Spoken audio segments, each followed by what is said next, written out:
त्याच भाज्या खाऊन कंटाळा जर आला असेल तर आपण आज चना मटका मसाला बनवणार आहोत. तर अगदी अप्रतिम लागतोय आणि कमी साहित्यात आहे. तुमच्या घरात जे साहित्य असेल किचनमध्ये त्याच साहित्यात आपण इथे करणार आहोत. तर हा चना मटका मसाला जो आहे ना तो खरंच खूप छान लागतो चवीला. सगळेच जण आवडीने खातील आणि एकदा तुम्ही ट्राय करून बघा. म्हणजे तुम्ही ट्राय केल्यानंतरच तुम्हाला कळेल कसा झाला आहे तो. तर अगदी सोप्या पद्धतीने करायचा आहे. तर तो कसा करायचा आपण बघणार आहोत इथे. त्यासाठी मी काय केलं आहे, जे हरभरे आहेत ते भिजत घातले, गावरान हरभरे आहेत ते रात्री भिजत घातले होते आणि भिजल्यानंतर त्यातलं पूर्ण पाणी काढून घेतलं आहे. काढून घेतल्यानंतर कुकरमध्ये ते जे चणे आहेत म्हणजे हरभरे आहेत ते टाकलेले आहेत आणि 2 ग्लास आपल्याला त्याला पाणी शिजायला घालायचं आहे. तर चणे असतील आपले 1 ग्लास मी भिजत घातलेले होते, त्याला 2 ग्लास पाणी घातले, एक तेजपान घातले आणि अर्धा चमचा आपण काळं मीठ घातले आणि दालचिनीचा छोटासा तुकडा घातलेला आहे.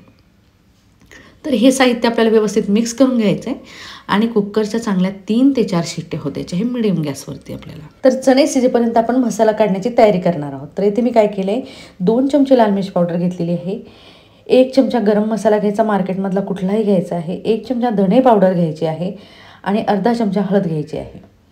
हे व्यवस्थित आपलं घेऊन झालं की आपला घरगुती मसाला घालायचा आहे आपल्याला 2 चमचे. याची लिंक मी तुम्हाला डिस्क्रिप्शन बॉक्समध्ये दिलेली आहे.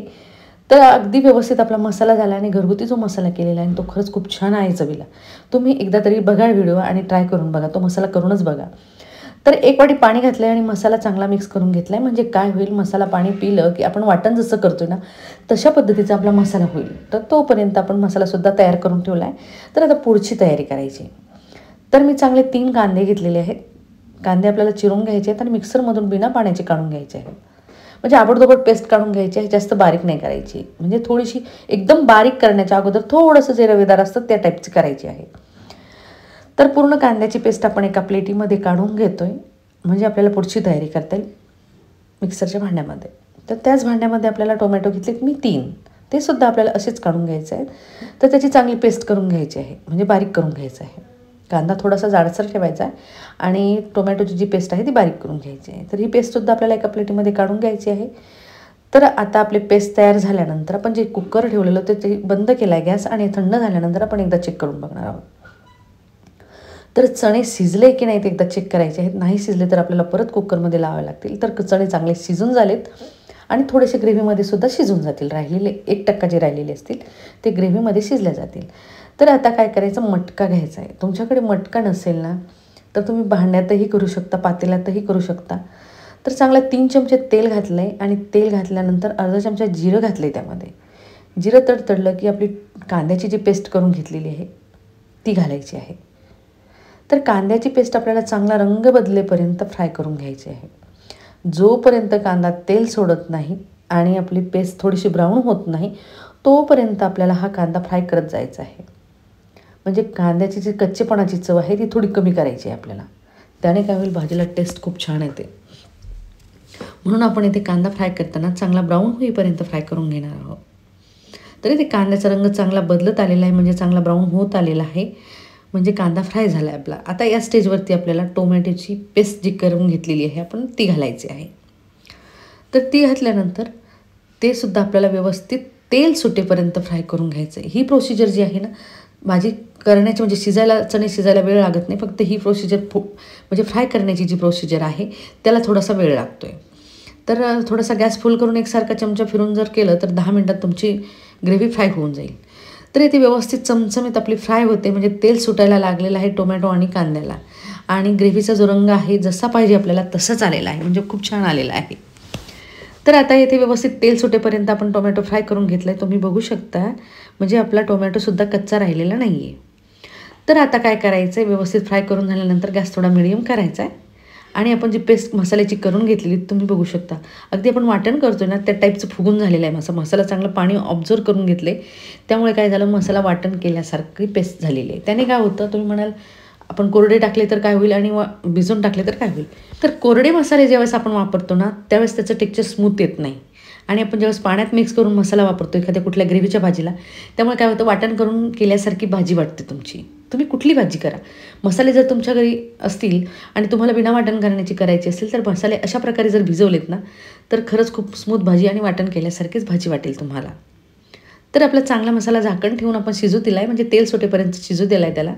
आणि आपले चणे जे आहे कुकरमधले मी बाजूला काढून घेतले आणि पाणी बाजूला ठेवलेलं आहे. तर मसाल्यामध्ये चणे जे आहेत ते चांगले एकसारखे आपल्याला फ्राय करून घ्यायचे आहेत, म्हणजे चांगला मसाला चण्याला लागला पाहिजे. तर आपण दालचिनी आणि तेजपान जे आहे ते काढून घेतलेलं आहे. आणि आपण भाजीमध्ये आपण काळं मीठच वापरलेलं आहे, साधं मीठ वापरायचं नाही आहे. तर आपण परत भाजीच्या आकाराने, कारण चण्यामध्ये टाकलेलं आहे आणि भाजीच्या आकाराने परत आपण त्यामध्ये मीठ घातलं आहे, आकाराने आपल्याला त्यामध्ये मीठ घालायचं आहे. तर व्यवस्थित आपण मीठ घालून घेतल्यानंतर परत एकदा मिक्स करून घ्यायचं आहे आणि 2 मिनटं त्याच्यावरती झाकण ठेवायचं, म्हणजे काय होईल, चणे जे आहे मसाला चांगला ऑब्झर्व करतील. तर इथे व्यवस्थित मसाला आपला रेडी झाला आहे आणि चणेसुद्धा आपले चांगले म्हणजे मसाला ऑब्झर्व करून घेतलेला आहे.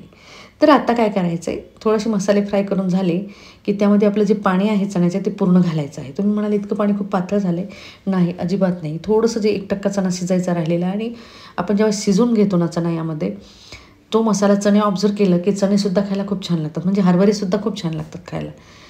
तर परत आपण एकदा झाकण ठेवून मिक्स करून घेतलं होतं आणि नंतर आपण चेक करून बघतोय तर अगदी पाणी घट्ट झालं आहे आणि त्यात चणे जे आहे तो मसाला अगदी छान लागलेला आहे. तर इथे गॅस बंद करायचा आहे आणि तडक्याची तयारी करायची. त्यासाठी मी काय केलं, 1 चमचाच तेल घालायचं, कारण आपण अगोदर 2 चमचे घातलेले आहे. 1 चमचा लसूण अद्रकची पेस्ट घालायची आहे आणि ही पेस्ट घातल्या की थोडी तडतडली की लगेच हिरव्या मिरच्या घालायच्या. त्यामध्ये हिरव्या मिरच्या थोड्याशा फ्राय होऊ द्यायच्या. त्यामध्ये अर्धा चमचा लाल मिरची पावडर घालायची आहे, कसुरी मेथी घालायची चांगली 1.5 चमचा. व्यवस्थित मिक्स करून घ्यायचं, गॅस बंद करायचा आहे. तेल आपण जास्त वापरणार नाही आहोत, नाही थोडंसं तेल अजून जर घेतलं असेल तर खाली चिटकला हे नसतं मसाला, पण आपण ऑलरेडी तेल 2 चमचे त्यामध्ये घातलेलं आहे. त्यामुळे आपला तडका टाकून घ्यायचा त्या भांड्यामध्ये आणि चमच्याच्या साहाय्याने आपले चणे जे आहे त्या पॅनमध्ये टाकायचे. पूर्ण जे मसाला, तडक्याचा मसाला आहे तो पूर्ण ग्रेव्हीमध्ये टाकून घ्यायचा आहे. याने काय होईल, तुमच्या भाजीला जी टेस्ट आहे ना ती खूप छान येईल. तुम्ही ट्राय करून बघा. तर आपला तडका झाल्यानंतर मी कोळसा जो आहे तो गरम करून घेतला आहे चांगला. थोडंसं त्यामध्ये तेल घालायचं, तापल्यानंतर चांगला लाल होऊ द्यायचा आहे आणि नंतर झाकण ठेवायचं आहे. झाकण ठेवल्यानंतर तुम्ही इथे बघू शकता जो स्मोक आहे ना तो खूप छान बसतो आहे. मी तुम्हाला मधात काढून दाखवलं आहे, काढायची गरज नाही आहे.